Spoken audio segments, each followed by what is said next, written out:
blessed Holy Thursday to you. I would invite you today to reflect on the experience of the earliest Christians on the very first Holy Saturday. This coronavirus pandemic has many of us reflecting on what we've lost, what's been taken away. I find myself that even my first instinct is to begin to reflect on all of the things that we look forward to every year that are now lost.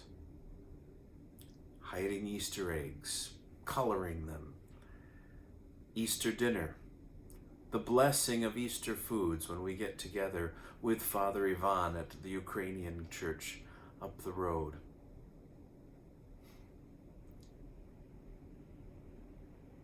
The Holy Saturday Vigil, and seeing how all of that hard work and preparation that Deacon Peter and I and the servers and the musicians have worked on for weeks and weeks, seeing all of that come together.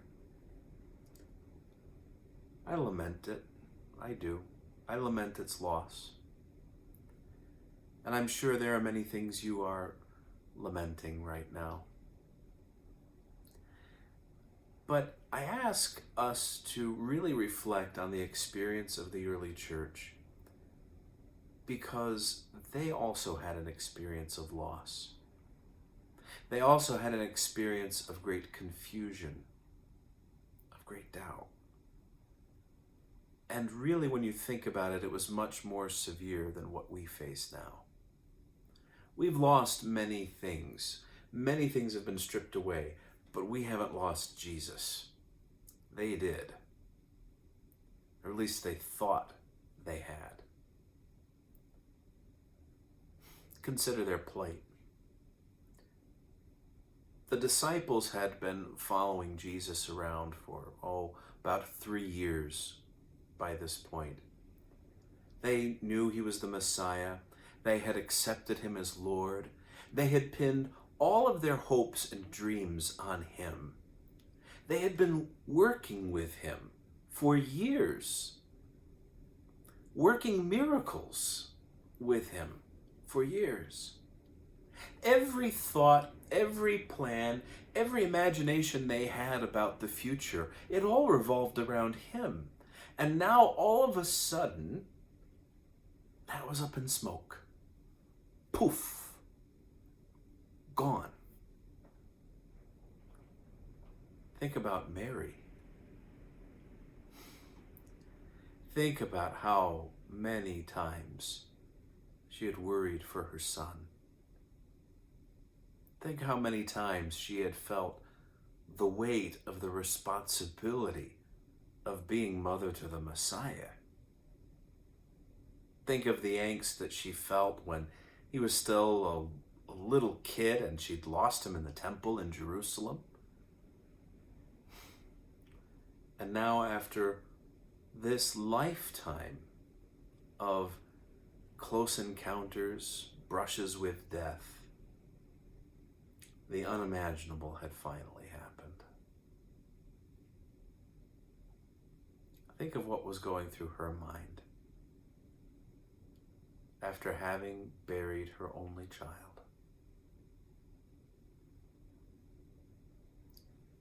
You may even want to imagine yourself locked in the room with those 12 apostles and with Mary, and maybe a few other friends,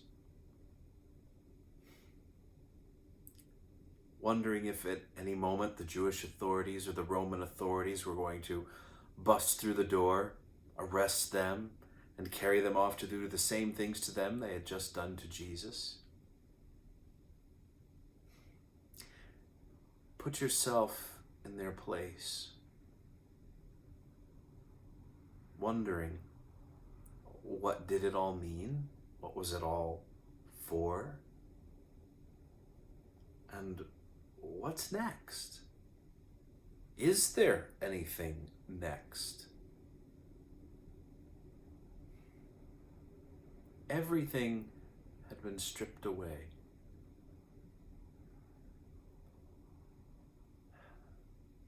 We are in a time right now when many, many things have been stripped away. Right now, you may have experienced the stripping away of your income, your livelihood. You may be experiencing the stripping away of relationships with friends and family because you can't see them, you can't travel to be with them. You may be experiencing, as a student, the stripping away of every routine, everything you were looking forward to. I've been thinking a lot in particular about high school seniors missing out this year on all of those capstone achievements of the end of that last year of high school. Your sense of security and safety has probably been stripped away, no matter who you are. And for any of us, any illusion that we knew what to expect from the future, that's stripped away right now. And the list could go on. But I would urge us not to focus on what has been stripped away, but on what has now become clear as all of these things have been stripped away. You see, very often we make the mistake and we misidentify the non-essential as essential.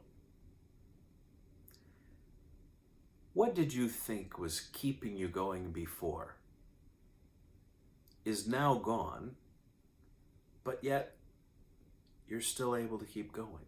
You're still ticking. What is it that is really keeping you going now? As all of these other things have been stripped away, have you found yourself having this experience? One day you're praying, "Oh God, please don't take this or that away from me." And the next day maybe it's gone. But you're still here. Life is still marching on. So then it becomes, okay, God, now don't take this other thing or that other thing away from me. And maybe that's been gone too, but you still keep going. That experience is one where we are shrinking and shrinking, or honing in more and more on the core of what really matters. With all of the other superfluities stripped away, what is left in your life? Focus on that. Jesus' death revealed many things to the early church. It still reveals many things to us now. It reveals to us how easily we can take for granted the stuff that actually keeps us going, and how much time and energy we can end up spending on the stuff that really doesn't do anything for us. We give ourselves to it, but it does precious little in return. Meanwhile, we ignore the people who really love us. We neglect the relationships that really feed us, most especially our relationship with God. We take for granted that, well, God is always there and God will never abandon me, so I don't need to pray in this minute, right here, right now, because He'll still be there the next.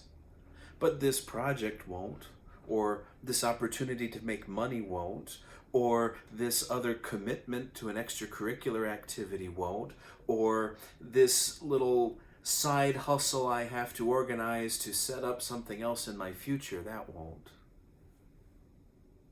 Well, there's no Mass. Many churches are closed. We can't go anywhere. We can't do anything. Are we praying now?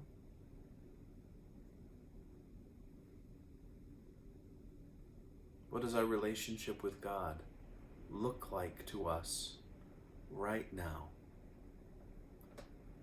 When stripped away are all of the distractions from it. This Holy Saturday, be with the disciples, locked away in that room, uncertain of what to do next, what was going to come next, if there was going to be anything next at all. Plop yourself down outside that massive stone rolled in front of Jesus' tomb, under the watchful eye of the guards. Plop yourself down there and mourn. Mourn for what you have lost. But don't only mourn. Look at your life. Look at your family. Look at yourself. And really notice what is still there. What is still there worth living for? What there is that's still worth fighting for?